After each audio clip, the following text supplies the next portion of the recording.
हा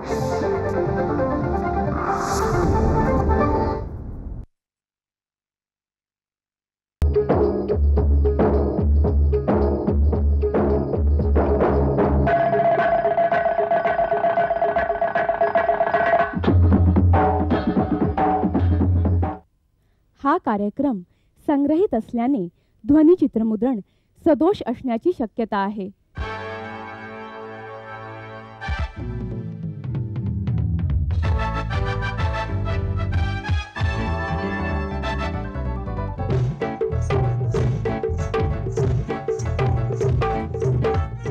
काय मेले आधू झाले डोळे, एक अक्षर दिसेल तर शपथ, त्यातून काळोखा असा दाट.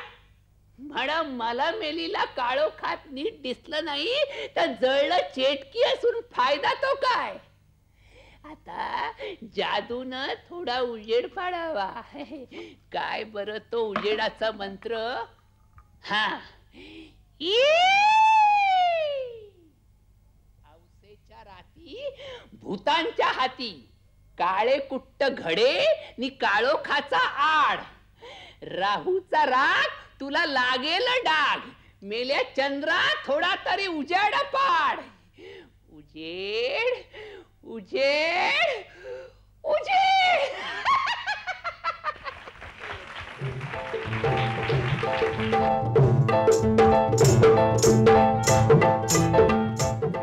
माझ्या पिढीने पाहिलेली मला चेटकी आठवते तुझी, मतकरींच्या नाटकातली. पण ज्याला म्हणतो ना आपण की जो माणूस सातत्याने नाटकं पाहतो, किंवा मी म्हणतो की दूरदर्शनमुळे आपण खूप लोकांच्या जवळ गेलो, तर काओ म्हणजे चिमणराव म्हणजेच दिलीप प्रभावळकर ही जी काही प्रतिमा होती, म्हणजे हा जर आपण, मी थोडंसं प्रतिमांकडे का आलोय, प्रतिमा म्हणण्याशी मी म्हणतो की काही काही वेळेला असं असतं ना की एखादा माणूस किंवा एखादा कलावंत त्या भूमिकेत चपकल बसतो आणि मग ते म्हणजे तेच समीकरण, दुसरं कोणी नाही. काओ काओ, अगं आटपलं की नाही अजून? हा, अगं काय बायकांचं आटपत नाही बाबा कधी. इतकं ओरडायला काय झालं? अगं पण उशीर किती होतोय? एक गुंड्या तुझा सोटा बाजूला ठेव बाबा. राहू दे रे, काय बिघडलं रे त्याच्यात? पण चिमणला नकोय ना, तरी बरं कित्येक प्रसंगामध्ये या सोट्यानं चिमणची लाज राखली. बरं असू दे असू दे. फुल कशाला ते? मला लावा. हा तुला. अप्पा अप्पा. अरे थांब. अप्पा. अरे काय रे? हा बरोबर आहे बरोबर आहे. टोपी जरा पुढे घे. बरोबर आहे. बघू. मोऱ्या गाढवा, एका जागी गप्प बसायला काय घेशील रे? तुम्ही काय द्याल अप्पा? वर तोंड करून बोलतोय का धडा? महिने हसू नकोस फाजीलपणानं. अहो पण अप्पा, फोटोची रासला नको कळायला. बरोबर, वायातपणा नको. हे दे तिला, तू लावशील नाही तर. काओ, अगं काओ कुठे गेली? अहो इथेच आहे. अरे सुनबाई, चार चौकात एवढं अगदी खेटून कशाला बसायला पाहिजे? अगं पण फोटोत यायला नको का ती? का अर्धांगी म्हणून अर्धाच फोटो यायला हवाय तिचा? तर मला तरी असं वाटतं की चिमणराव तो असा अजरामर केलायस की उद्या जर कोणी करायचं ठरवलं तर त्याला बरीच त्याच्यावरती मेहनत करायला लागेल. नाही पण खरं का विजय, मला हे सुरुवातीला खूप चिमणराव बद्दल प्रेम होतं. म्हणजे अजून नाही असं नाही, आहे प्रेम. आणि दूरदर्शनचीच कृपा आहे की दूरदर्शनचं महात्म्य आहे, दूरदर्शनचं महत्व ते असं आहे की ते घराघरात मला चिमणराव. पण नंतर माझ्यासारख्या कलाकाराला त्याचं एक ओझं वाटायला लागलं. एका प्रतिमेमध्ये अडकून पडणं, एका चौकडी अडकून पडणं, की आपण जर इतर काही भूमिका करू शकतो गंभीर विनोदी, तर एकाच प्रतिमेमध्ये का अडकायचं? तर मी खूप प्रयत्न केला त्यातून बाहेर पडायचा. त्याचं एक ओझं झालं होतं मला. आणि मी त्या चिमणरावच्या इमेज मधनं बाहेर पडायचा प्रयत्न करताना मला नातीगोती हे नाटक आणि एक झुंज वाऱ्याशी पुलंचं, नातीगोती दळवींचं, या नाटकाने मला मदत केली की ते गंभीर रोसनी त्यातनं बाहेर पडलो. पण गंमत अशी विजय की चिमणराव ही एकच माझी प्रतिमा झाली नाही. त्याच्यानंतर मी परत प्रतिमेत अडकायचा धोका निर्माण झाला होता. त्याच्यानंतर परत असं झालं, माझ्या बाबतीत असं घडतं नेहमी की मी बाईचे रोल आणि ते देखण्या बरं दिसायला बऱ्या अशा बाई असे मी 3-4 वेळेला केले. म्हणजे एक तो फारच होता, कशात काय लफड्यात पाय, त्याच्यामध्ये मी वेषांतर करून हवालदार असतो तो बाई, लक्षा बेर्डे वगैरे. त्याच्यानंतर मी वासूची सासू मध्ये ती डबल रोल कर. ती देखणी बाई नऊवारीतली. परत माझ्या हसवाबसीमध्ये मी दीप्ती प्रभावळकर पटेल मुंबा करतो. आणि आणखीन कलम 302 मध्ये मोहन जोशी बरोबर नाटक होतं. मोहन जोशी मला दारू पाजून जी वेगवेगळी रूपं देतो त्याचे विदूषक आणि एक बाई पण देतो. त्याच्यामुळे मला असं, आणि माझ्या काही खवचट मित्रांनी मला सांगितलं की तू एरवीपेक्षा बाईच्या ड्रेस मध्ये चांगला दिसतोस म्हणून. त्याच्यामुळे कुठे लग्नाला जाताना रिसेप्शनला बाईचा ड्रेस घालून जा. मी ते फार मनावर घेतलं नाही. आणि त्याच्यानंतर इमेज परत व्हायचा धोका निर्माण झाला तो म्हणजे लागोपाठ काही नाटकं आणि सिनेमे मी वृद्धांच्या भूमिका केल्या. म्हणजे वासू सासू मध्ये अर्धा नाटक मी वृद्ध आहे. हो बरोबर. परत चुभूल द्यावी घ्यावी नावाचं दूरदर्शनची निर्मिती होती. बरोबर. मग आपली माणसं परत दाखवला. अशोक सराफच्या वडिलांचा रोल केला. रघुनाथा, मला थोडे पैसे हवे. अप्पा, स्वामींचा मुक्काम आहे ना घरात. आणखी किती दिवस राहणार आहेत स्वामी? अरे अवतारी पुरुष आहे ते. लहर लागेल तोपर्यंत राहतील. केवढा सैरभय झालो तुम्ही. स्वामींचा सत्संग लाभला म्हणून चित्त स्थिरावलं माझं. अप्पा थांबा जरा.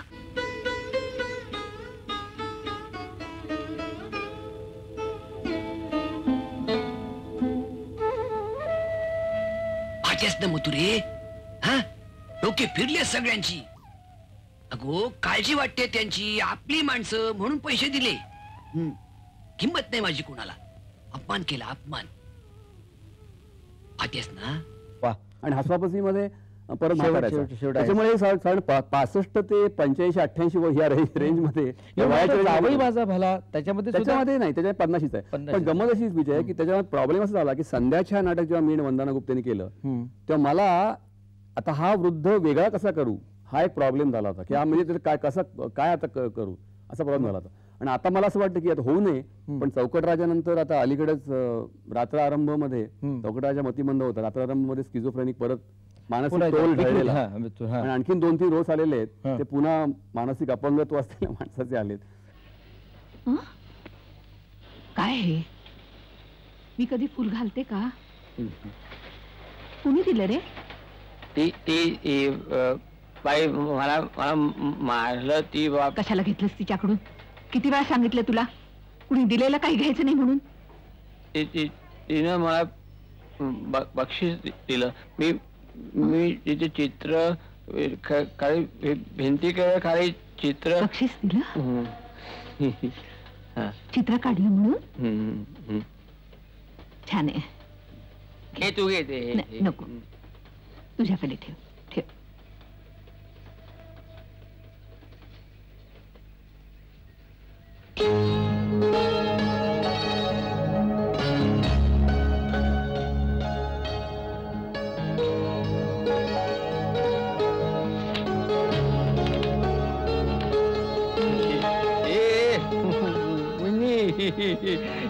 छान फूल फूल.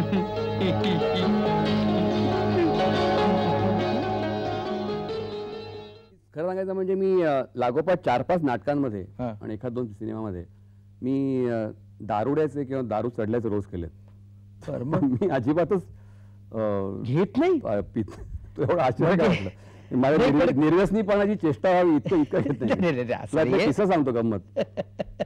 तर ते आणि गंमत लागोपाठ 4-5 नाटकांमध्ये मी अक्षरशः म्हणजे पिऊन टाईट होऊन स्टेजवर आहे वगैरे अशा जात आहेत म्हणजे किंवा बोलण्यात त्रास होतो. त्यातली गंमत अशी की एक किस्सा आठवला. चौकट राजा सिनेमाचं शूटिंग कोल्हापूरला झालं होतं आणि ऐन थंडीमध्ये, थंडीचे जानेवारीचा मोसम होता, कोल्हापूर थंडी, मध्यरात्री शूटिंग आणि ओपन एअर मध्ये शूटिंग होतं ते शालिनीमध्ये. आणि पावसाचा सीन होता. मी अशोक सराफ पावसात भिजून कुडकुडत असं येतो. आई मरते माझी स्मशा सीन बरोबर.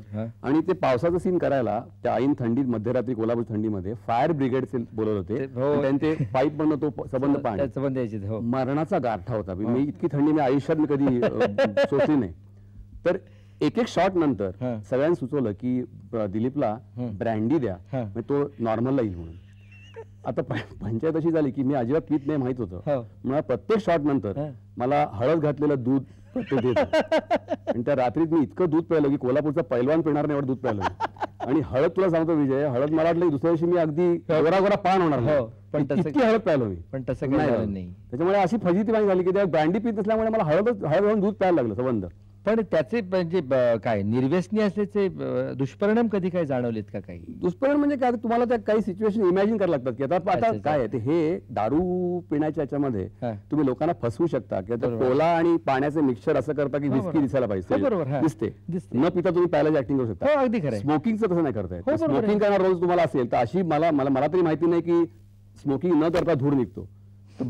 तर घर तिघांचा हो नाटकामध्ये हा. माझी 3 पीस सूट मध्ये पहिली एंट्री हा. आहे. रीमा झोपाळा बसलेली आहे हो. आणि मी पाईप वगैरे आणि कवसात लिहिलेलं आहे की धुराचे लोट सोडत एंट्री होती. म्हणजे त्याचे ते धुरा वलय ती सगळी येतात आता त्या. ते मला शक्य नव्हतं, त्याच्यामुळे शक्य. पहिल्यांदा तिला हाक नाकात प्रमिला होता. हा. तर प्रमिले असं प्रेमभराने हाक मारतो बरं. आणि गळ्याशी प्रेम दाटून यायला दाटून हवं. यायला, हा. तर ते प्रेमाला दाटून यायला जागा नव्हती, इतका धूर गळ्याशी होता दाटलेला होता. माझी बहीण कॉन्शियस व्हायचो मी कसं बोलू हे झाड. तर ते मला त्याचं काही हे ऍक्टिंग करता आलं नाही, ते मला स्मोकिंग करायला लागायचं आणि मी तेवढा कम्फर्टेबल कधी नव्हतो, अजूनही नाहीये मी स्मोकिंग. पण त्याला केलं काय मग? सिगरेट ओढली होती का? नाही, पाईप होता तो, पण पाईप ते- होता. हा मी आतमध्ये न घेणं वगैरे असा प्रकार करू शकलो होतो. हे पुन्हा लोकांना दाखवून हा अगदी स्मोकिंग मध्ये एक्सपर्ट असं दाखवायचा प्रयत्न केला, पण ते माझी फार हे झाली. बरं, मग आता दुसरं हे पोहण्याचं- पोहण्याचं काय झालं? हा पोहण्याचा एक किस्सा असा की लागोपाठ 3 सिनेमांमध्ये मला बुडणाऱ्या माणसाची ऍक्टिंग करायला लागली. म्हणजे गमतीचा भाग असेल की मी स्विमिंग चांगला करतो, पोहतो पट्टीचं चांगला हा. चांगला पोहतो म्हणून मी बुडणाऱ्या माणसाची ऍक्टिंग करू शकलो.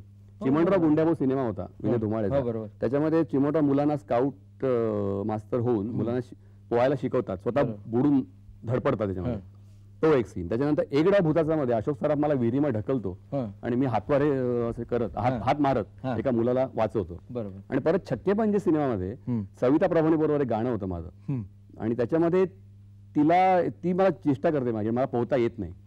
आणि वस्तुस्थिती अशी होती त्यावेळेला की सविताला पोहता येत नव्हतं हा. आणि तिचे पाय धरून ठेवले होते पाण्यामध्ये आणि ती टिंगल करून माझी हसत होती आणि मी हात मारत होतो. असे लागोपाठ मी ते न पोहण्याची ऍक्टिंग करायला लागली. मी म्हटलं त्याप्रमाणे असं वास्तव सिनेमातलं फसवं असतं, सिनेमा नाटकातलं. पण एक आहे म्हणजे हे आपण ज्याला म्हणतो ना की वास्तव जरी फसवं असलं तरी सुद्धा ह्या सगळ्या प्रकारामध्ये नाटक, सिनेमा का मालिका यातलं कुठलं वास्तव आवडतं? वास्तव आवडतं. कुठलं वास्तव आवडतं? वास्तवात याच्या स्टेजवरच जास्त आवडतं. स्टेजवरती तुम्ही कारण इथे तुम्ही काही गोष्टींना टेक्निकचा आधार घेऊन, तंत्राचा आधार घेऊन तुम्ही लोकांना फसवू शकता. इथे लोकांना फक्त म्हणतात ही तुमच्या ह्याचा भाग असतो, कसब तुमचं किती आहे ऍक्टर म्हणून त्याचा भाग असतो. वास्तवापासून मी सगळ्यांनी पाहिलेलं आहेच. तुम्ही मला दिलीप प्रभावकर समजलात? मी दिलीप प्रभावकर नाही, मी दिलीपची जुळी बहीण. काय? शपथ. आज खूप वर्षांनी इथं आले. इथं म्हणजे दूरदर्शनवर नाही, हा भारतात. मग कुठे होता तितकी वर्ष? होती नाही, आहे तिथंच असते, जिब्रानिया. कुठे? पश्चिम आफ्रिकेच्या किनाऱ्यापासून 40 किलोमीटर अंतरावर जिब्रानिया बेटा आहेत ना, तिथं असते मी. काय झालं, पश्चिम आफ्रिकेत स्थायिक झालेल्या पटेल नावाच्या बिझनेसमनची मुलगी इथं मुंबईत हरवली होती. तर त्यांच्या बायकोनं म्हणजे मिसेस पटेलनं मला लांबून पाहिलं आणि ती ओरडायला लागली, मारी मुन्नी मारी मुन्नी मारी मुन्नी. का ओरडायला लागली? अहो काहीतरी साम्य होतं. म्हणजे अशी गब्दूल गोबरे गाल. कोण गब्दूल? मी त्यावेळी होते. गब्दूल गोबरेगार, मोठे मोठे डोळे, नंतर पिगीटेलच्या वेण्या, साधनाकट कपाळावर. अहो प्रभावळकर माझ्या माहेरचं नाव. पटेलांनी मुलगी समजून वाढवला ना म्हणून पटेल, आणि लुमुंबाशी लग्न केलं म्हणून लुमुंबा. काय करतात तुमचे मिस्टर? व्यापार करतात शहामुर्गाच्या अंड्यांचा. लग्नानंतर की नाही, लग्नानंतर आफ्रिकेहून तिथं ह्याला गेले जिब्रानियाला, मला आणि शामरुगाने घेऊन. इतक्या वर्षानंतर दुसऱ्यांदा येते मी भारतात. पहिल्यांदा आले ना तेव्हा लुगांडाच्या वेळेला गरोदर होते, तेव्हा आले होते. लुगांडा कोण? लुगांडा म्हणजे माझा मुलगा. तो काय तिथं बसलाय. लुगांडा लुगांडा इश्तारा ऑब्रिगुनू आझार तान्यार इष्टुपाने पिझार मातार पपेशतू याव दिशा उश पपेशतू नु गावेत याव दिशा उश पपेशतू. नाही, ही आमची तिथली लोकल भाषा आहे. गोबुटू. त्याला फक्त गोबुटूच येते. काय म्हणतोय तू? तो म्हणतोय, वेडा आहे तो. तो म्हणतोय की लोलाला पुढे बसायला दिलं, मला मागे का? आता लोला कोण? लोला ना, लोला म्हणजे माझी मुलगी. ती काय तिथे बसली आहे. लोला, लोला, तारे शू जोए छे?